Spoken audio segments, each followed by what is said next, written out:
Welcome बच्चों। आज का जो हमारा टॉपिक है वो है inter conversion of states of matter.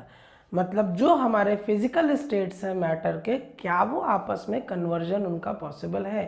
Inter conversion जैसे सॉलिड से लिक्विड और लिक्विड से गैस या सॉलिड से गैस, और उसी कन्वर्जन को हम जो है आज देखेंगे। और उस कन्वर्जन के लिए फेवरेबल और अनफेवरेबल कंडीशंस क्या होती हैं, कब वो स्टेट्स ऑफ मैटर जो है वो चेंज करेंगे। चलिए शुरू करते हैं वीडियो। डेफिनेशन या इंटर कन्वर्जन ऑफ मैटर से हम क्या समझते हैं। When a matter changes from one state, एक स्टेट से अनदर, ठीक, when a matter changes from one state to another and gets back to its original state without any change in chemical composition. बहुत important है ये।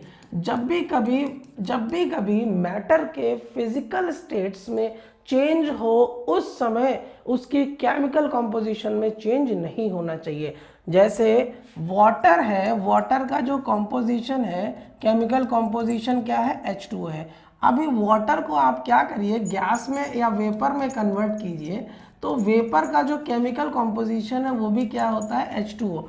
और water जो है convert होके आया है आइस से, मान लीजिए, तो आइस का केमिकल कंपोजिशन भी H2O है। यहाँ पर आइस से वाटर में चेंज हुआ है, केमिकल कंपोजिशन में चेंज नहीं हुआ है। तो डेफिनेशन में आपको जो खास पॉइंट है, जो ध्यान रखना है, वो ये ध्यान रखना है कि जब भी कभी इस तरीके के स्टेट्स चेंज हो, उस समय केमिकल कंपोजिशन में चेंजेस नहीं होने चाहिए। ध्यान रखिएगा इस डेफिनेशन का। सॉलिड है मेरे पास, यहाँ पर सॉलिड क्या करता है, मेल्ट करता है और लिक्विड स्टेट में पहुंचता है। सॉलिड के केस में ये मैंने आइस ले रखा है, यहाँ पर पार्टिकल्स क्लोजली पैक्ड हैं, और जब आप इसको हीट देते हैं इसमें, तो क्या होता है, इसके पार्टिकल दूर दूर होने लगते हैं, ज़्यादा एनर्जी एक्वायर करते हैं, और जिसकी वजह से ये क्या करते हैं, लिक्विड में चेंज हो जाते हैं। और अगर आप फर्दर इनको हीट देते हैं तो ये क्या करते हैं, बॉईल करते हैं, और ये और ज़्यादा एनर्जी एब्जॉर्ब करके क्या करते हैं, दूर हो जाते हैं। तो इसी तरीके से हीट देने पर अगर आपको एटम्स या इंडिविजुअल पार्टिकल को दूर दूर करना है तो आपको एनर्जी देनी पड़ेगी। अगर आपको पास लाना है उनको, मतलब गैसेस के पार्टिकल बहुत दूर हैं, आप उनको पास लाना चाहते हैं, तो आपको एनर्जी उनमें से लेनी पड़ेगी, मतलब उनसे निकालनी पड़ेगी एनर्जी। तो जब भी आपको एटम के पार्टिकल या सब्सटेंस के पार्टिकल को दूर दूर ले जाना है, मतलब सॉलिड से लिक्विड और लिक्विड से गैस, तो आपको एनर्जी सप्लाई करनी पड़ेगी। गैस से वापस आइए लिक्विड में, आपको क्या कर रहे हैं, पार्टिकल को पास ला रहे हैं। पार्टिकल को पास लाने के लिए क्या है, उनसे एनर्जी लेनी पड़ेगी। दूसरा, आप फर्दर और आप उनको क्लोजली पैक्ड करना चाहते हैं तो और एनर्जी विड्रॉ कीजिए। तो जो हमारा रेफ्रिजरेटर है वो क्या करता है, आप पानी रखिए, जमा देता है, तो वो क्या करता है, उसमें से हीट को विड्रॉ करता है, निकालता है, राइट। और जब इसी वो स्टीम को इसी आइस को अगर आप स्टीम में कन्वर्ट करना चाहते हैं, उस केस में आप इसको गैस पर रखते हैं, तो गैस पर रखते हैं तो एनर्जी को हम क्या करते हैं, सप्लाई करते हैं।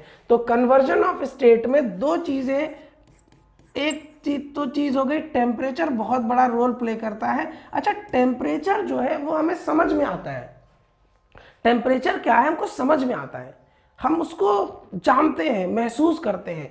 तो हमने बताया कि भाई टेम्परेचर हीट देना मतलब टेम्परेचर का ही कहीं ना कहीं चेंज करना।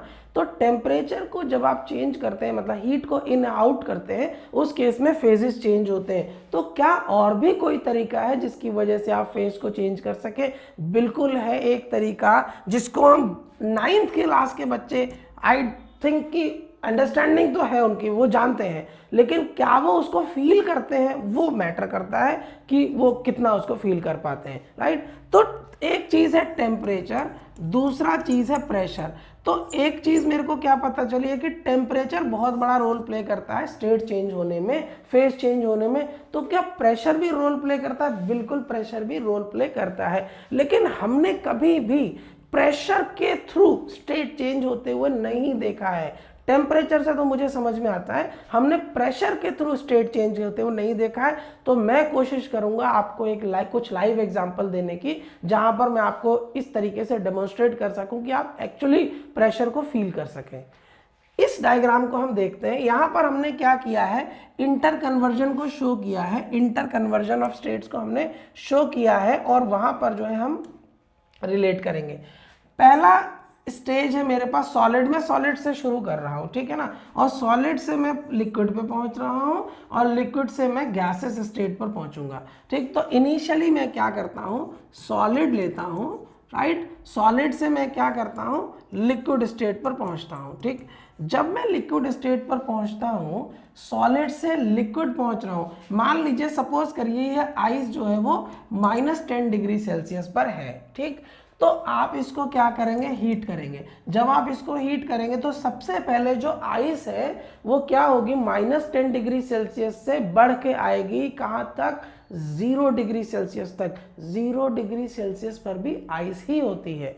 तो सॉलिड क्या करेगा, 10 हीट करेंगे तो -10 से ये क्या करेगा, 0 डिग्री सेल्सियस तक पहले जाएगा, आइस आइस ही रहेगी। इस ड्यूरेशन पर ये हीट को क्या कर रहा होगा, एब्जॉर्ब कर रहा होगा, ये क्या कर रहेगा, हीट को ऐड ऑन कर रहा होगा। क्या इस ड्यूरेशन पर क्या इसमें कोई फेस चेंज हुआ है, नहीं, इसमें कोई फेस चेंज नहीं हुआ है, राइट। -10 से 0 डिग्री सेल्सियस जाने पर क्या कोई फेस चेंज हुआ है, यहाँ पर नो फेस चेंज, कोई हमें फेस चेंज देखने को नहीं मिलता है, ठीक।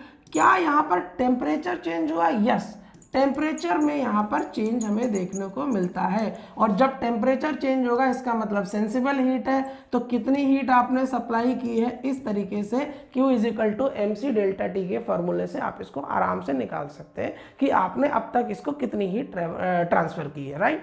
अब क्या होगा, जैसे ही ये 0 डिग्री सेल्सियस पर आइस पहुंचेगी, अब यहाँ पर आप अगर फर्दर हीट सप्लाई करेंगे, जिन बच्चों ने वीडियो मेरा लेटेंट हीट और सेंसिबल हीट का नहीं देखा है तो वो आप देख लीजिए, तो आपको बहुत ज़्यादा इसमें क्लैरिटी आएगी, ठीक है। मैं पैरेलल में ग्राफ भी लेके चल रहा हूँ। मान लो यहाँ पर मेरे पास -10 डिग्री सेल्सियस पर आइस थी, तो क्या होगा, जब आपने हीट सप्लाई की, ये पहुँच गया अभी 0 डिग्री सेल्सियस पर, ठीक, ये पहुँच गया मेरा 0 डिग्री सेल्सियस पर, यहाँ पर पहुँच गया है।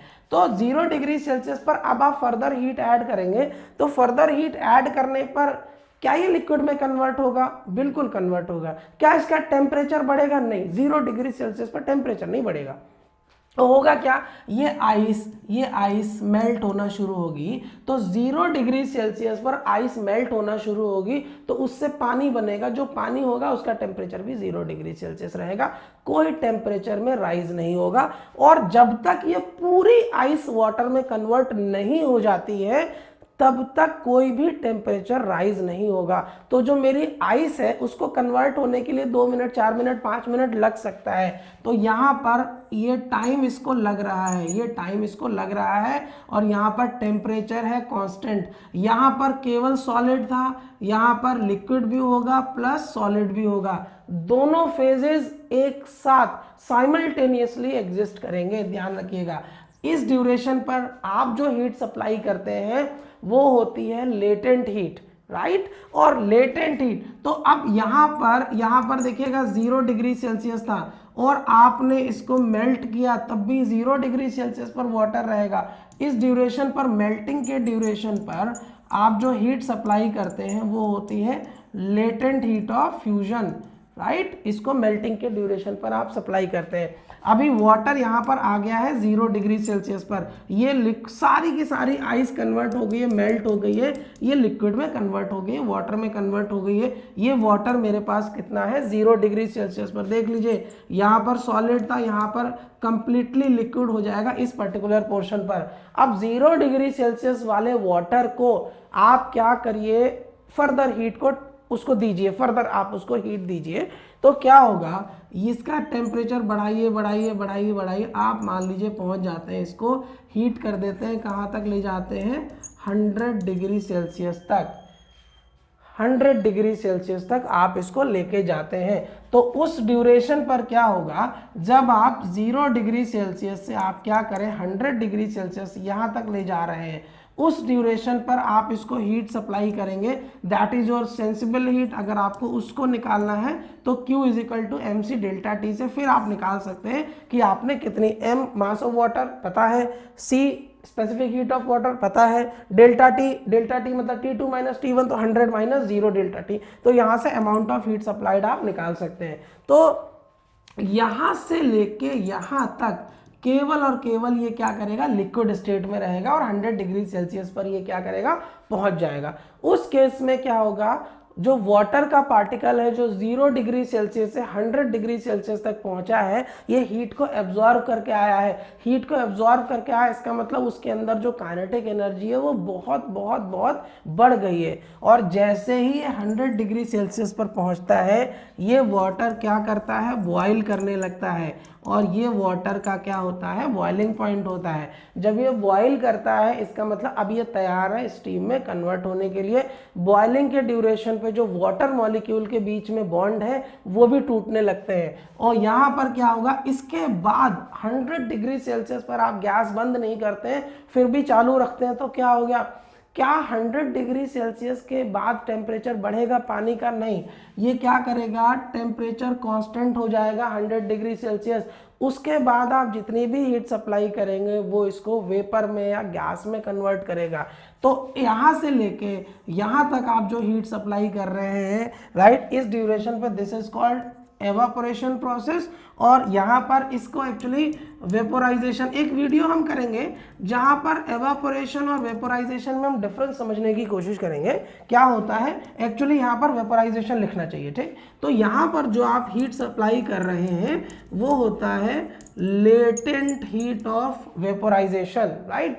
तो यहाँ पर भी फेज चेंज हो रहा है। फेज कहाँ से कहाँ तक चेंज हो रहा है, लिक्विड से गैस में या वेपर में लिख दूं, यहाँ पर जाता है। तो कंटिन्यूसली ये कब तक होता रहेगा, जब तक कि जो पूरा अमाउंट ऑफ वाटर है वो गैस में कन्वर्ट ना हो जाए, राइट। तो यहाँ पर क्या होगा, लिक्विड क्या करेगा, स्टीम में कन्वर्ट हो जाएगा। और स्टीम के केस में जो पार्टिकल्स हैं वो और ज़्यादा दूर होते चले जाएंगे। फेज चेंज हमें देखने को मिलता है। क्या इस फेज चेंज वाले हीट को आप मेजर कर सकते हैं क्या? नहीं, आप थर्मामीटर से नहीं मेजर कर सकते हैं, क्योंकि थर्मामीटर डालेंगे तो टेम्परेचर बराबर 100 दिखाएगा। आप फर्दर हीट करते जाइए, 100 के ऊपर नहीं जाएगा। क्यों नहीं जाएगा? क्योंकि वो तो एवापोरेट हो रहा है ना, जितनी हीट आप दे रहे हैं वो यूटिलाइज हो रही है बॉन्ड को तोड़ने में। बॉन्ड को तोड़ने में तो अभी पार्टिकल जो है लिक्विड स्टेट को तोड़ के गैसेज में कन्वर्ट हो रहे हैं। अगर आपके पास, तो हमने क्या देखा, सॉलिड से लिक्विड पहुंचे और लिक्विड से गैस पहुंचे।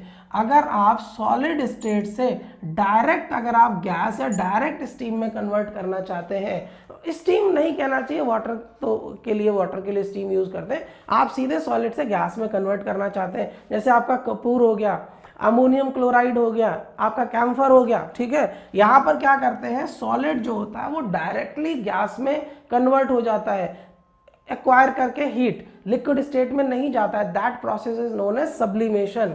इस प्रोसेस को हम क्या बोलते हैं, सब्लिमेशन, यहाँ पर दिखाया गया है। तो सॉलिड से अगर आप डायरेक्टली गैस में कन्वर्ट करेंगे, इस प्रोसेस को सब्लिमेशन। तो सॉलिड से liquid, melting liquid to gas मतलब वेपर, दैट इज वेपराइजेशन। और सॉलिड से सीधा पहुंचेंगे आप किसमें, गैसेस स्टेट में, दैट इज योर सब्लिमेशन। तो ये वाली साइकिल आपको समझ में आ गई होगी, जहां पर हम पार्टिकल को दूर दूर कर रहे हैं, पार्टिकल के डिस्टेंस को बढ़ा रहे हैं, हीट दे रहे हैं। एक साइकिल हो गई हमारी कंप्लीट, राइट। अब हम आते हैं इसके दूसरे पर्सपेक्टिव पर, जहां पर हम क्या करेंगे, पार्टिकल को क्या करेंगे, अब हम दूर है पार्टिकल, हम पास लाने की कोशिश करेंगे। तो अब हम यहाँ पर स्टीम से या गैस फेज से शुरू करेंगे।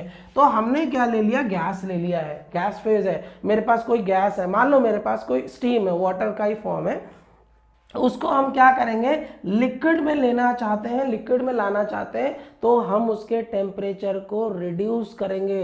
रिड्यूस करने के लिए उसमें से, गैसेस फेज में से आपको हीट को विड्रॉ करना पड़ेगा। और जैसे जैसे आप हीट को विड्रॉ करते जाएंगे, मॉलिक्यूल की काइनेटिक एनर्जी डिक्रीज होती जाएगी। जब काइनेटिक एनर्जी डिक्रीज होगी तो उनका मोशन कम हो जाएगा। जब मोशन कम होगा तो पार्टिकल का पास आने लग जाएंगे, और जब पार्टिकल पास आएंगे वही तो मेरी लिक्विड स्टेट है।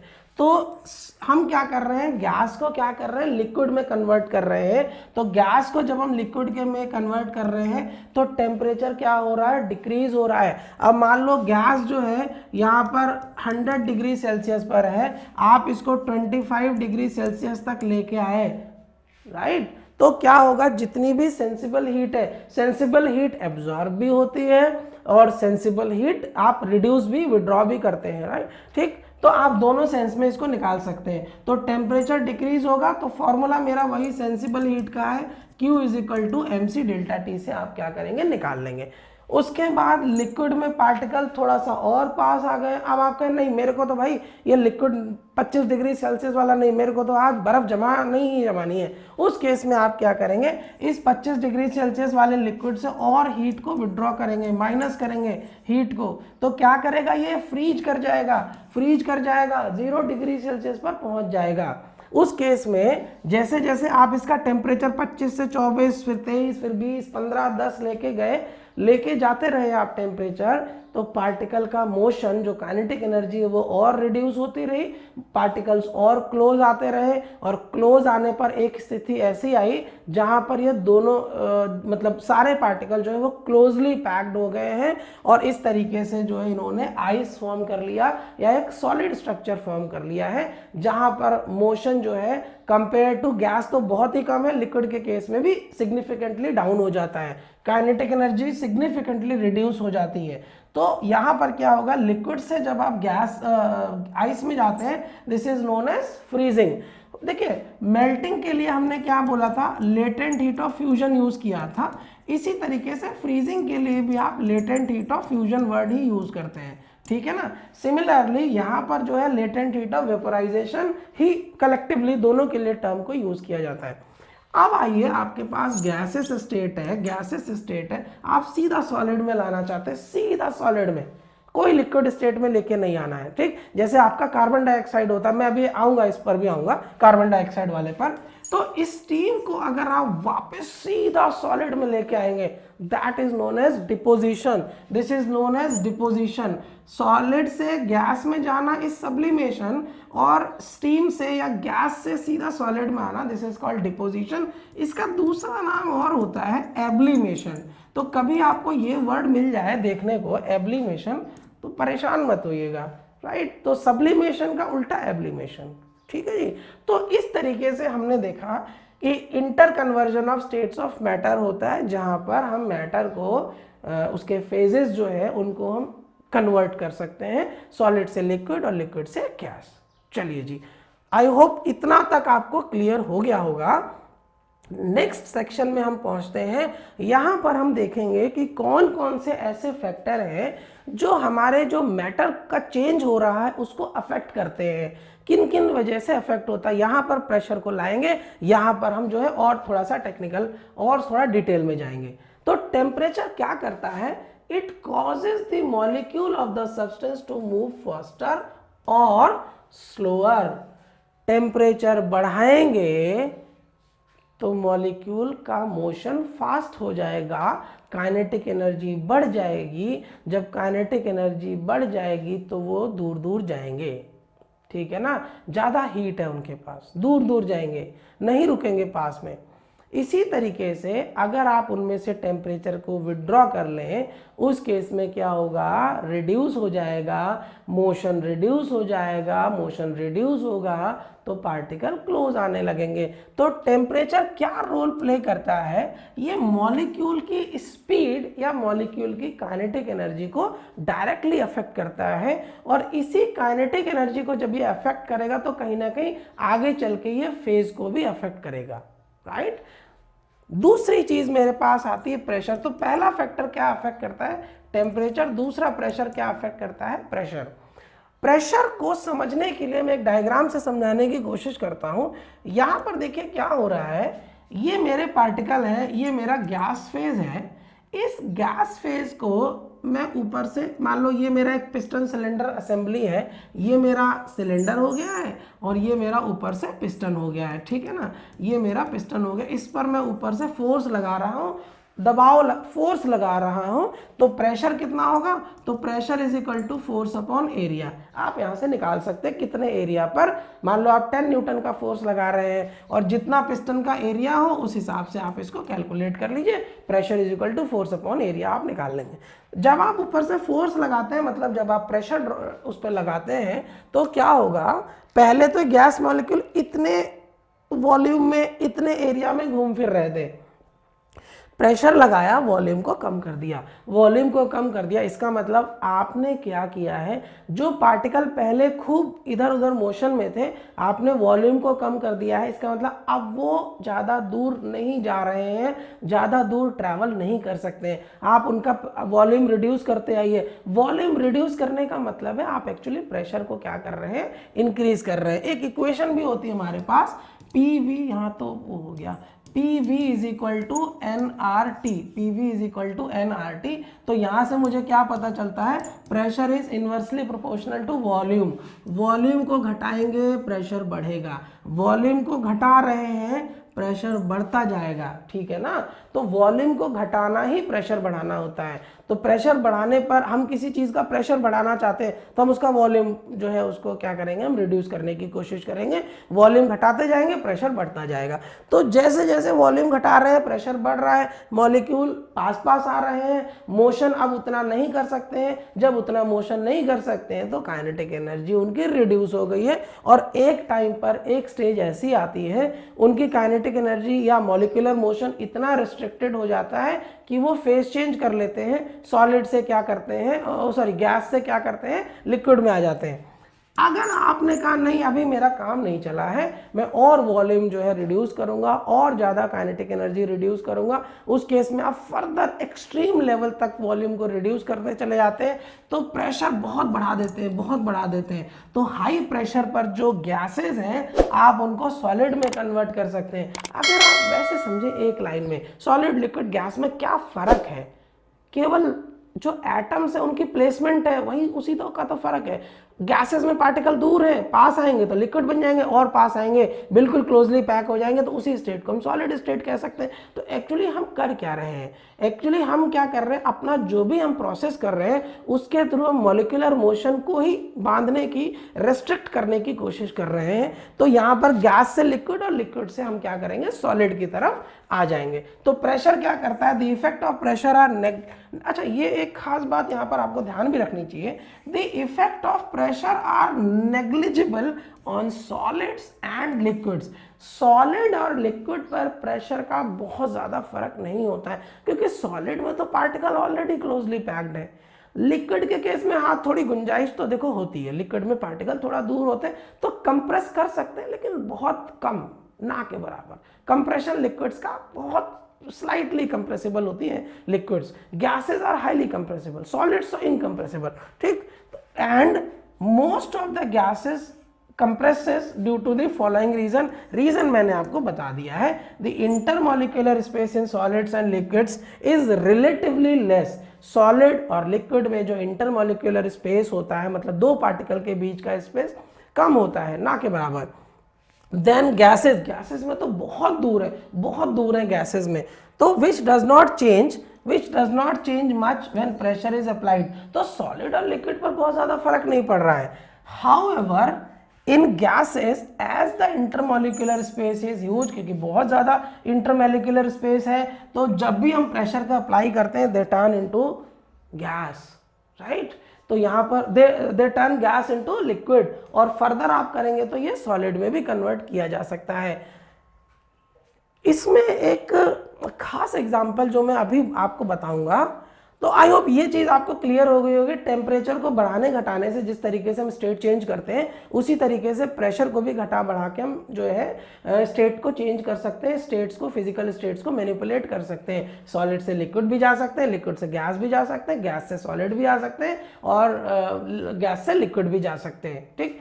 प्रेशर बढ़ाएंगे तो वॉल्यूम कम कर रहे हैं कम, तो गैस से लिक्विड और सॉलिड जा सकते हैं। प्रेशर को रिड्यूस करेंगे, प्रेशर को रिड्यूस करने का मतलब है वॉल्यूम को बढ़ाएंगे। जब वॉल्यूम को बढ़ाएंगे तो फिर ऑब्वियसली सॉलिड टू लिक्विड और लिक्विड टू गैस जा सकते हैं, ठीक है।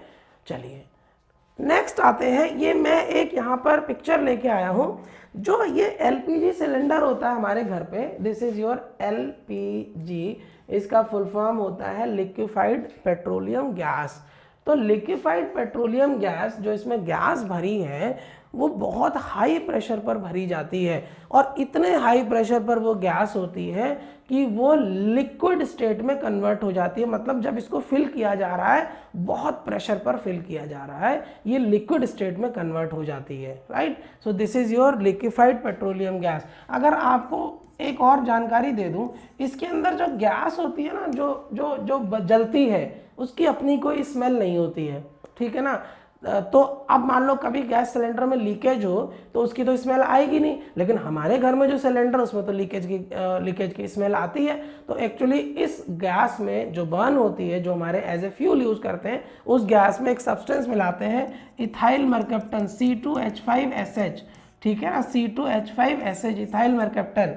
तो इथाइल मरकप्टन जो है वो क्या करता है, जब गैस में हम डालते हैं तो जब गैस कभी भी लीकेज होती है तो एक हमें स्मेल आती है। अगर ये नहीं मिलाया जाए तो गैस का लीकेज आप पता ही नहीं कर सकते हैं। तो गैस की अपनी स्मेल नहीं है इंडिविजुअल। इस फ्यूल की जो LPG में जो गवर्नमेंट आपको सप्लाई करती है, इसकी अपनी कोई भी इंडिविजुअल स्मेल नहीं होती है। इसमें स्मेल के लिए हम एडिशनली एक सब्सटेंस को ऐड करते हैं। दूसरा आइए, आप घरों में कह रहा हूँ, आप गाड़ियों में क्या करते हैं, ये फ्यूल वगैरह फिल करवाते हैं तो आप CNG स्टेशन पर जाते हैं। CNG स्टेशन पर जो CNG का नाम है वो क्या है, कंप्रेस्ड नेचुरल गैस। तो वहाँ पर क्या होता है, जैसे कोई भी व्हीकल है तो कोई भी व्हीकल में क्या करता है, जो पैसेंजर बैठे होते हैं उनको बाहर निकाल देता है। एक्चुअली गैस को ना बहुत हाई प्रेशर पर भरते हैं, तो ये भी एक पॉसिबिलिटी होती है कि भाई जब हम गैस को इतने एक्सट्रीम प्रेशर पर भरेंगे तो कभी सिलेंडर फट भी सकता है। तो पैसेंजर की सेफ्टी के लिए उनको हम बाहर निकाल देते हैं।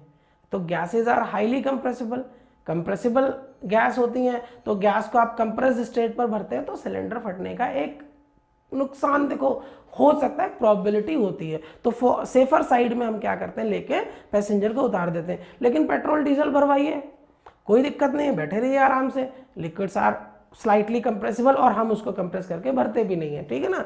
तो CNG गैसेस में हम क्या करते हैं, जो नेचुरल गैस है वो कंप्रेस करके भरते हैं। एक तो मैंने गैस का कंप्रेशन बता दिया। तो गैस को कंप्रेस, यहाँ पर गैस को इतना कंप्रेस नहीं किया जाता है कि वो लिक्विड स्टेट में हो। CNG में कंप्रेस तो करते हैं, इतना कंप्रेस नहीं करते कि वो जो है लिक्विड स्टेट में हो, लेकिन इसमें आप इतना एक्सट्रीम कंप्रेशन कर देते हैं क्योंकि यहाँ पर लिक्विड स्टेट में भी पहुंच जाती है, ठीक। अब बात आती है, सर इसको क्यों कंप्रेस कर रहे हैं, क्यों, मतलब क्या चाहिए, ज़रूरत क्या है।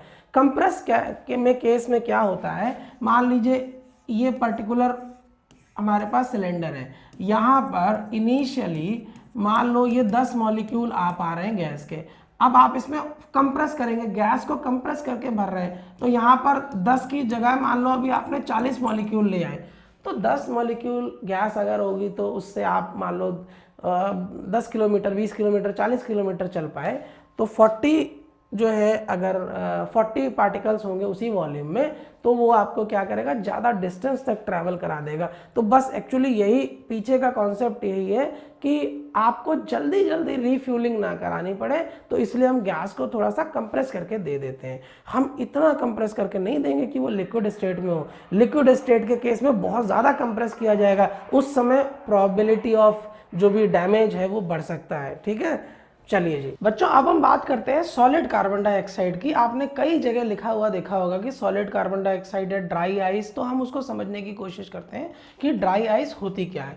देखिए, अगर आप क्या करें, कार्बन डाइऑक्साइड गैस को लें और आप उसको ठंडा करें, और ठंडा करते करते क्या है, आप -79 डिग्री सेल्सियस तक लेके जाएं, तो ये गैस क्या हो जाता है, पूरी तरीके से सॉलिड में कन्वर्ट हो जाएगी। मतलब इसका जो है वो एब्लिमेशन हो जाएगा, डिपोजिशन हो जाएगा। तो जो कार्बन डाइऑक्साइड है, अगर आप -79 डिग्री सेल्सियस पर लेके गए तो ये सॉलिड कार्बन डाइऑक्साइड में कन्वर्ट हो जाएगी।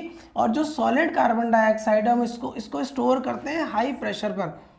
देखिए, एक चीज़ है कि आप प्रेशर को बढ़ा के भी आप क्या कर सकते हैं, गैस को सॉलिड में कन्वर्ट कर सकते हैं। आप टेम्परेचर को भी रिड्यूस करके आप क्या कर सकते हैं, इस तरीके के कन्वर्जन्स कर सकते हैं। तो एक बार जब आपने -79 डिग्री सेल्सियस पर सॉलिड कार्बन डाइऑक्साइड तैयार कर लिया है, उसको उस फिजिकल स्टेट पर रिटेन करने के लिए आपको उसको हाई प्रेशर पर हमेशा रखना पड़ेगा, right. It gets converted directly into gases state on decrease of pressure. जैसे ही हम प्रेशर डिक्रीज करते हैं ये जो है वापस से अपने स्टेट को चेंज करके गैसेस स्टेट में कन्वर्ट हो जाएगी at 1 atmospheric pressure. Solid carbon dioxide जो है वो बहुत ठंडी होती है, -79 डिग्री सेल्सियस पर सॉलिड हो रही है कार्बन डाइऑक्साइड, तो इसीलिए इसको बोलते हैं ड्राई आइस। तो एज ए कूलिंग एजेंट भी ये काम कर सकती है क्योंकि इसका टेम्परेचर जो है -79 डिग्री सेल्सियस है।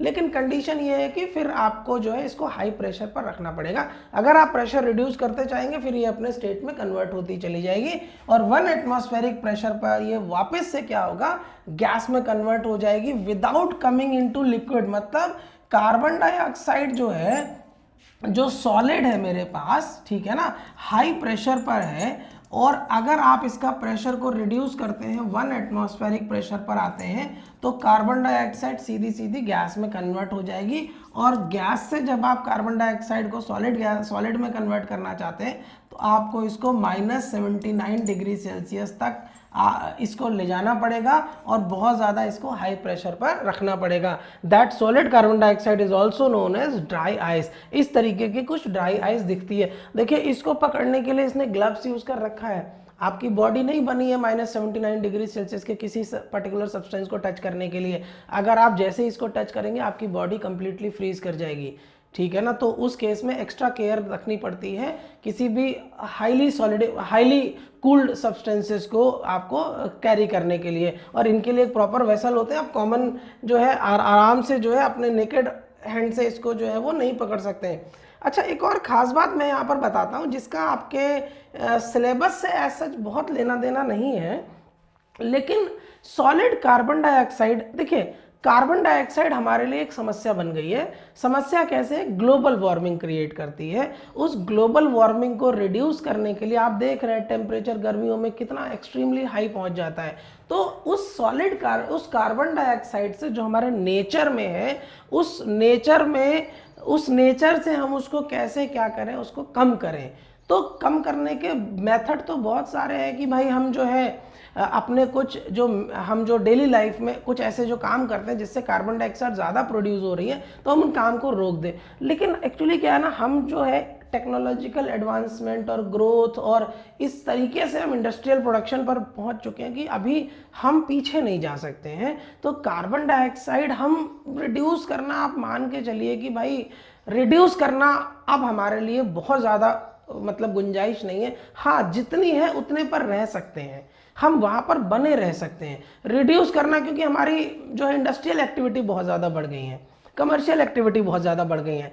तो यहाँ पर क्या बोल रहा है, सॉलिड कार्बन डाइऑक्साइड जो नेचर में कार्बन डाइऑक्साइड है, हम उससे कैसे जो है निजात पाएंगे, उसका सोल्यूशन क्या है। एक सॉल्यूशन जो है ये भी इस तरीके से भी प्रोसेस किया जाता है कि कार्बन डाइऑक्साइड को कैप्चर करते हैं एटमॉस्फेयर से। एटमॉस्फेयर से हम क्या करें, कार्बन डाइऑक्साइड को ले लें, कार्बन डाइऑक्साइड को एक्सट्रैक्ट कर लें और उस कार्बन डाइऑक्साइड को लेके हम क्या करें, समुद्र में जो सी बेड होता है उस सी बेड के नीचे पाइपलाइन के थ्रू उस कार्बन डाइऑक्साइड को जो हमने नेचर से एटमॉस्फेयर से ली है उसको वाटर के साथ उसमें भेज दिया जाए। और आप देखेंगे नीचे क्या होता है, प्रेशर बहुत हाई होता है। तो जैसे जैसे आप कार्बन डाइऑक्साइड गैस को नीचे भेजेंगे पाइप के थ्रू, वहाँ पर प्रेशर ज़्यादा होगा। उसकी वजह से क्या होगा, सी फ्लोर के नीचे, सी बेड के नीचे जैसे ही कार्बन डाइऑक्साइड को आप नीचे भेज रहे हैं, यहाँ पर बहुत ही हाई प्रेशर है और इस हाई प्रेशर की वजह से जो है वो कार्बन डाइऑक्साइड होती है ये सॉलिडिफाई हो जाती है। ऐसा नहीं है कि कार्बन डाइऑक्साइड गैस को सॉलिड में कन्वर्ट करने के लिए आपको केवल टेम्परेचर चाहिए, टेम्परेचर को रिड्यूस करना पड़ेगा, नहीं, ये एक केवल मेथड नहीं है। दूसरा मेथड ये भी है कि आप हाई प्रेशर जो है इंपिंज कीजिए इसके ऊपर। तो इसके लिए हम क्या करते हैं, जो नेचर में हमारी एक्सेस कार्बन डाइऑक्साइड है जिसकी वजह से ग्लोबल वार्मिंग प्रोड्यूस हो रही है, उस कार्बन डाइऑक्साइड को हम सी बेड के थ्रू ले जाते हैं और क्या करते हैं, उसको नीचे नीचे नीचे भेजते चले जाते हैं। एक स्टेज ऐसी आती है, सी बेड के नीचे इतना प्रेशर बन जाता है, इतना हाई एक्सट्रीम प्रेशर होता है जिसकी वजह से ये सॉलिड कार्बन डाइऑक्साइड में और अल्टीमेटली रॉक में कन्वर्ट हो जाती है, जिसको हम बोलते हैं कार्बन डाइऑक्साइड रॉक्स। तो ये भी एक तरीका है कार्बन डाइऑक्साइड को रिड्यूस करने के लिए। तो ये मेथड हालांकि आपका कहीं भी एकेडमिक से रिलेटेड नहीं था, लेकिन मुझे लगा कि मुझे आपको बताना चाहिए। और बच्चों, वीडियोस में काफ़ी मेहनत कर रहा हूँ और काफ़ी इन्फॉर्मेशन आपको देने की कोशिश कर रहा हूँ, आपकी एकेडमिक्स को भी कवर करने की कोशिश कर रहा हूँ, और कोशिश मेरी ये रहती है कि मैं जो है प्रैक्टिकल चीज़ों को भी आपके सामने लेके आऊँ, क्योंकि देर सवेर आज नहीं तो कल वो प्रैक्टिकल चीज़ें भी आपको जाननी ही पड़ेंगी, समझनी पड़ेंगी। तो आई होप ये वीडियो आपको, मेरी मेहनत आपको पसंद आ रही होगी। और वीडियोस आपको अगर वीडियोस आपको पसंद आ रहे हैं तभी आप लाइक और सब्सक्राइब करें, ऐसे मत करें, क्योंकि मैं चाहता हूं कि मेरी आप जो है मेरे पीछे लेबर को आप समझें और उसको अप्रिशिएट करें, रादर देन वैसे ही आप कर लें, तो वो नहीं कीजिएगा प्लीज़।